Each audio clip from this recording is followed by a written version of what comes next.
Assalamualaikum warahmatullahi wabarakatuh. Di sini kami dari kelompok 5 perencanaan transportasi akan menjelaskan tentang incremental assignment.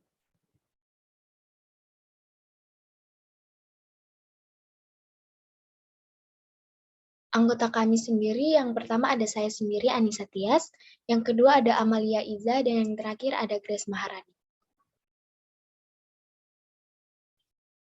Di sini yang akan kami bahas ada 3, yang pertama ada pengertian, yang kedua ada inputan pembebanan rute perjalanan, dan terakhir adalah contoh case.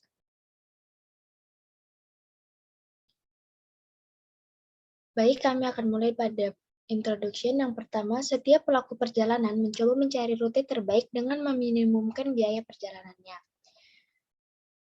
Sehingga dari beberapa rute alternatif ini akhirnya berakhir pada suatu pola rute yang stabil setelah beberapa kali mencoba. Jika setiap pelaku perjalanan tidak dapat lagi mencari rute yang lebih baik untuk mencapai zona tujuannya, maka kondisi ini dikenal dengan kondisi keseimbangan jaringan jalan. Selanjutnya akan dijelaskan oleh rekan saya.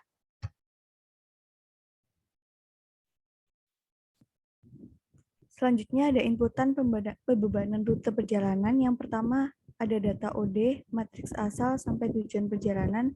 Yang kedua ada jaringan jalan, volume, panjang, lebar, kendala, dan lain-lain. Yang ketiga ada fungsi keandalan jaringan, dan yang keempat ada data jalan tol. Lalu selanjutnya inputan pembebanan rute perjalanan. Yang pertama, mengidentifikasi beberapa set rute yang akan diperkirakan menarik bagi pelaku perjalanan. Rute ini akan disimpan dalam struktur data yang disebut pohon. Karena itulah tahapan ini disebut tahapan pembentukan pohon. Yang kedua ada membebankan MAT ke jaringan jalan dengan proporsi yang sesuai yang menghasilkan volume pergerakan pada setiap ruas di jaringan jalan. Yang ketiga, mencari konvergensi. Beberapa teknik mengikuti pola pengulangan dari pendekatan menuju ke solusi.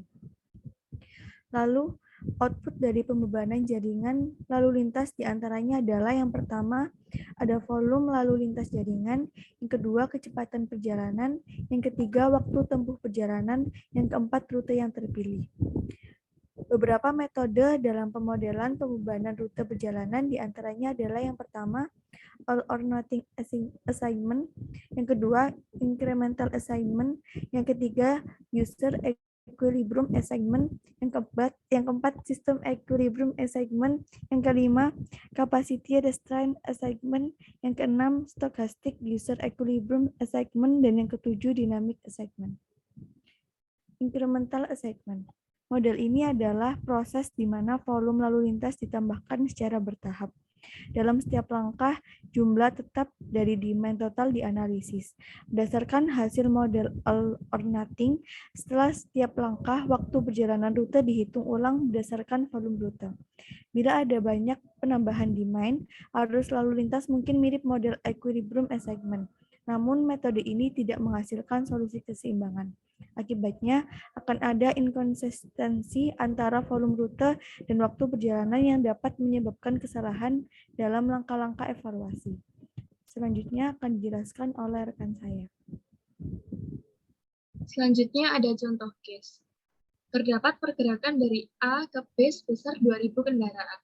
Hitunglah arus lalu lintas di setiap ruas jalannya dengan fraksi pembebanan seragam 25%. Waktu perjalanan di setiap rute adalah sebagai berikut. Rute yang pertama, T sama dengan 10 ditambah 0,02 dikali volume lalu lintas. Rute yang kedua, T sama dengan 15 ditambah 0,005 dikali volume lalu lintas. Dan yang rute ketiga, T sama dengan 12,5 ditambah 0,015 dikali volume lalu lintas. Next. Untuk jawabannya, 25% dikali 2000 sama dengan 500 pergerakan di setiap iterasi dan ada 4 iterasi. Nilai konvergensi sama dengan 500 dikali 20 dikurangi 20 ditambah 1000 dikali 20 dikurangi 20 ditambah 500 dikali 20 dikurangi 20 dibagi 2000 dikali 20 sama dengan 0. Arus di rute 1 sama dengan rute 3 sama dengan 500 kendaraan. Arus di rute 2 sama dengan 1000 kendaraan.